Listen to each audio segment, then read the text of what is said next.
Another big day in baseball here on the show. Also, a WNBA pick and college football. It's around the corner. Who in the SEC is going to impress? All that coming up on Locked On Bets. This is Locked On Bets, the daily betting show that means business from the Locked On Podcast Network.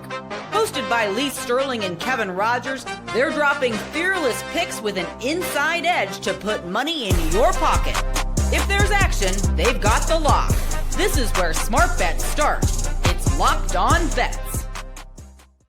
Welcome to the Wednesday edition of Locked On Bets. Kevin Rogers and Jack Bond in once again for Lee Sterling. And we have a plethora of picks today. Another split last night, 2-2. We'll go over those picks coming up in just a little bit. But a couple baseball picks, WNBA and college football. We're getting closer and closer towards week 0. And then eventually the big week 1 slate in college football. But let's begin with a win total, and we'll start off with our lock of the day. Open it, open it, open it! Lee has the key to the lock of the day.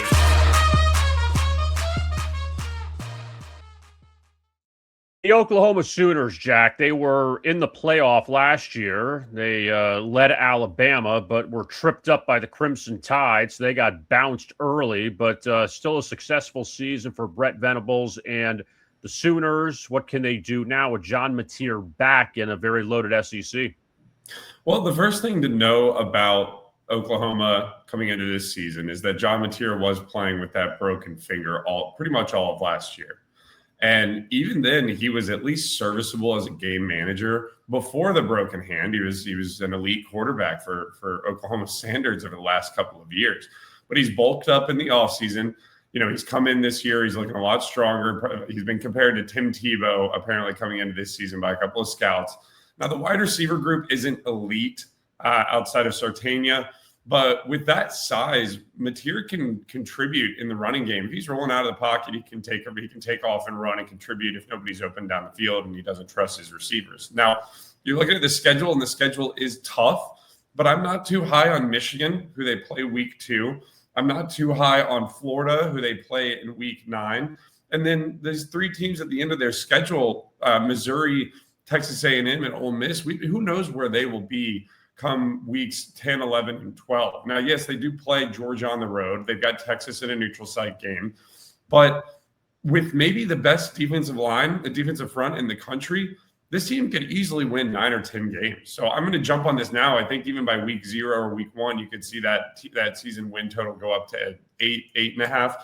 Jump on it now. Give me the Oklahoma Sooners over 7.5 wins, minus 150. We'll go with a level 2 lock. And the Sooners definitely will remember that 17-0 lead they had against Alabama in the playoff. And it seemed like, okay, why is Alabama in the playoff? They don't deserve to be here. And the Crimson Tide had that big run and ended up knocking out Oklahoma, ended up losing to Indiana in the next round.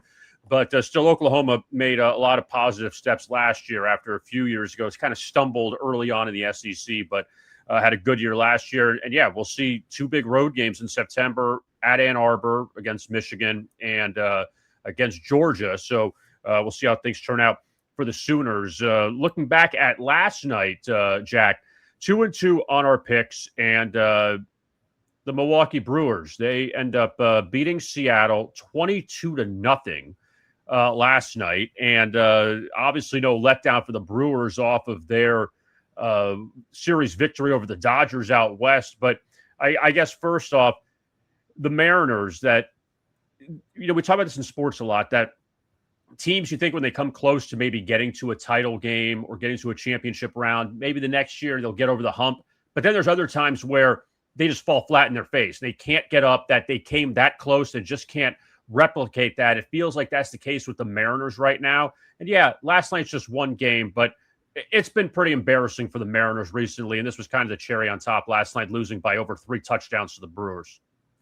Yeah, and I mean, how much can you rely on season over season, a guy hitting 60 home runs in Cal Raleigh, or a guy like Julio Rodriguez putting up a 3-WAR month of August to help you get into the postseason?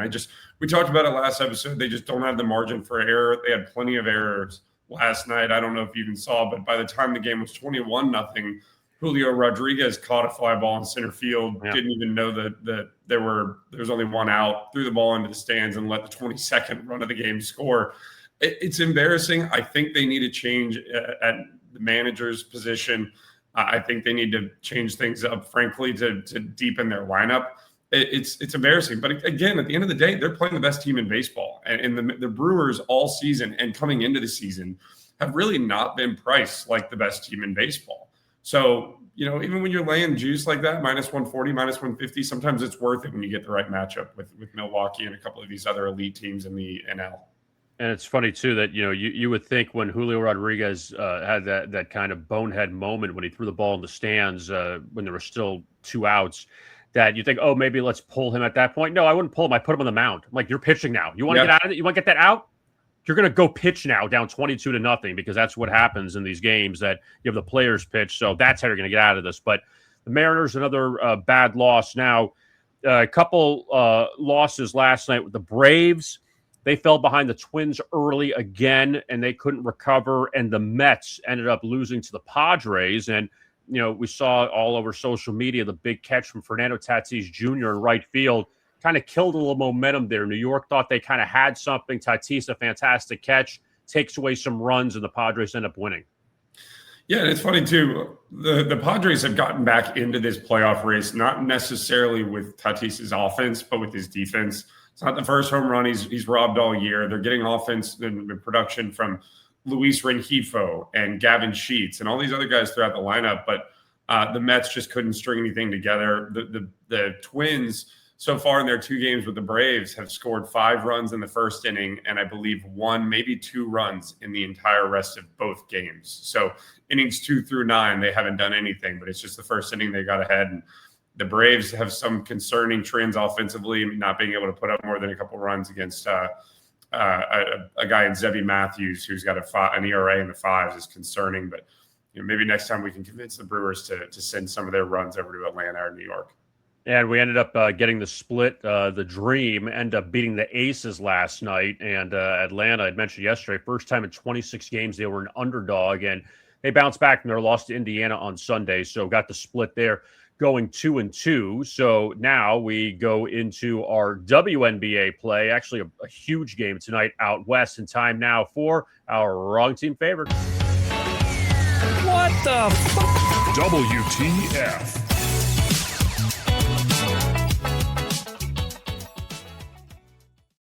Minnesota and Golden State own the 2 best records in the WNBA, and they meet in San Francisco tonight. Now, the Valkyries, for those of you who don't know, they're in their 2nd season in existence in the WNBA. They made the playoffs actually last year and were eliminated in the first round by the Lynx.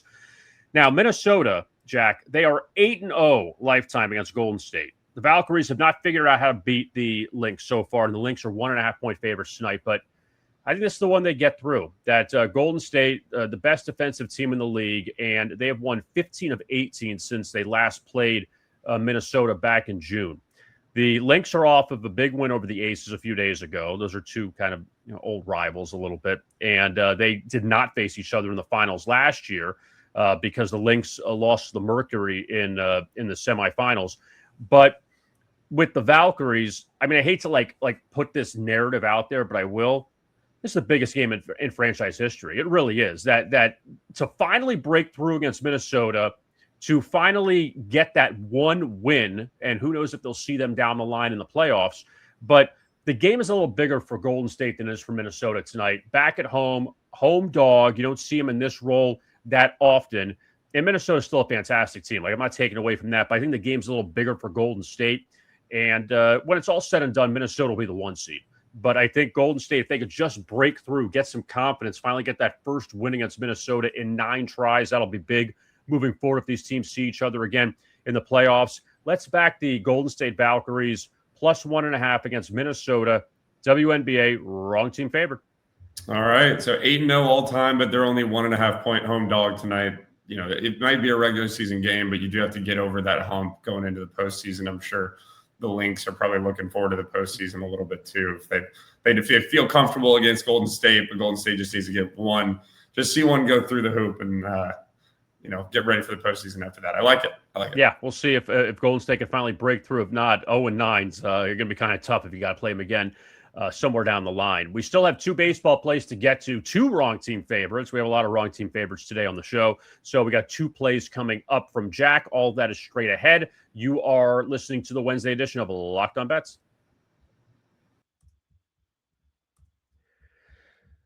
Locked On Bets is brought to you by FanDuel. Baseball fans, if you think you know who's hitting a homer today, FanDuel is giving you a free chance to call your shot with daily dingers. It's easy to play.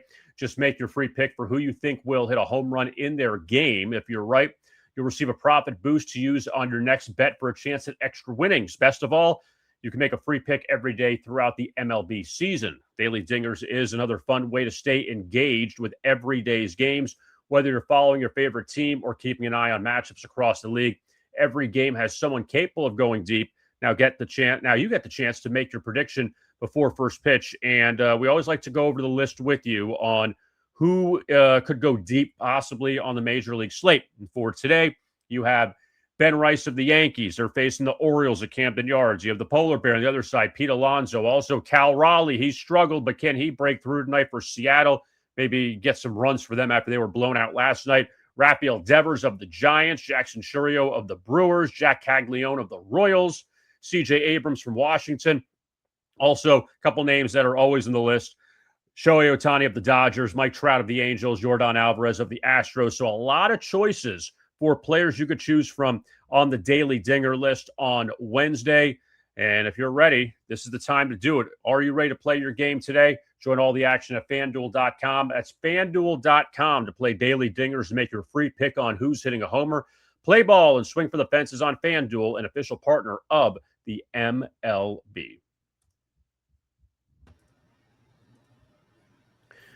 We continue the Wednesday edition of Locked On Bets. Kevin Rogers and Jack Bond in again for Lee Sterling. Jack will be back on Friday as well. And we have Jeremy Kahn from 105.7 The Fan in D.C. He will join us in Baltimore, I should say. He is coming up tomorrow on the show. So looking forward to having Jeremy on, and then Jack will be back coming up Friday, and then for 3 shows coming up next week. And now let's head to baseball. And time now, Jack, for a couple of wrong team favorites. We'll play the video twice, but at least let's go with number 1 inside the American League. What the fuck? WTF.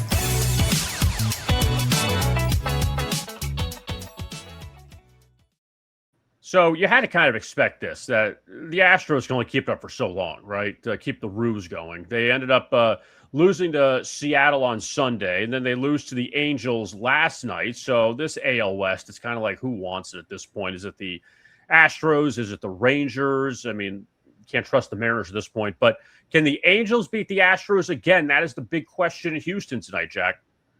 Well, I don't know if they can beat them in the full game. I do think they can beat them in the first 5 innings. Walbert Urania is probably the only player outside of Mike Trout that's worth watching on this Angels team right now. He's their new ace with Jose Soriano being traded to Toronto. And so far this year, he's only trailed after the first 5 innings 5 times in his 17 starts this year, and just once since May 18th. He's either been leading or tied after the 5th inning in every single start except for one since mid-May. Now, he'll face off against Ethan Pecco. He's one of the Astros' top prospects. This is his MLB debut. But I dug into this kid's repertoire a little bit last night. I mean, I don't really see much there as of yet. He maxes out at just 94, 95 miles an hour with his fastball. In his last AAA start, just 43% of his pitches were in the strike zone. And I know in those AAA starts, some of these guys are just working on stuff and trying to get to the big leagues, but he's had control issues for a couple of years now. Now, LA's offense really doesn't do much right, but they're on their own version of a little bit of a hot streak. They've won 5 of their last 7 coming into this one. So I'll take a shot here in the dog. I'm going to leave the bullpens out of this. If the Astros do take a lead late and you got to face off against Josh Hader, I don't have much faith in a team that's already nailed it in for the rest of the year. So I'll take the Angels' first 5 innings, plus 105, plus 110. I think the wrong starting pitcher is favored. We'll go with the wrong team favored. Yeah, Urania has been really good for them. And like you said, a guy that not a lot of people know in that Angels rotation. And look, Angels, there's Angels, Mets, some of these other teams that played a little better. I know the Angels struggled against the Royals, but they played better against the Rangers in the previous series. So some of these teams that are out of it still have not completely given up yet. So we'll see if the Angels can play well again for the first half. against the Astros. Now another division matchup, NL East, the Marlins and the Phillies. Time now for other wrong team favorites. What the WTF.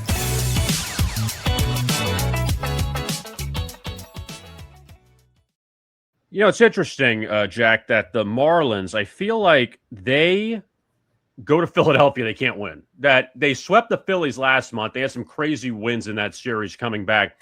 But I feel like they go to Citizens Bank Park and they just cannot win there. Can it turn around now after losing the first two games?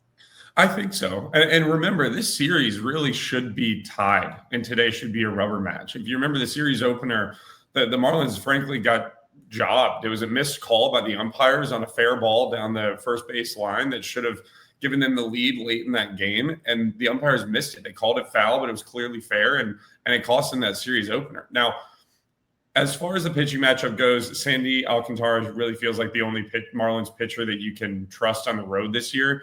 The team is 9-5 when he starts away from Miami, and his length and his ability to pitch late in games. Remember, he leads Major League Baseball in innings pitched yet again this year. It is one major reason why they've played so well when they've been on the road with him. Even if he doesn't last into the seventh or eighth innings like he typically does, the bullpen is well rested and, believe it or not, actually pitching well. You know, Pete Fairbanks, who's been probably the most controversial player on this Marlins team this year, is not allowed to run in his last 5 appearances after he was taken out of the closer role and they didn't really know what to do with him for a while. He seems to have finally settled in a little bit. So I do think Alcantara can give you a consistent start, 2 to 3 runs like he typically does, even in Philly where the Marlins have struggled.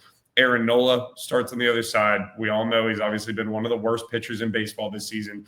But the biggest concern for me is who comes in after him tonight.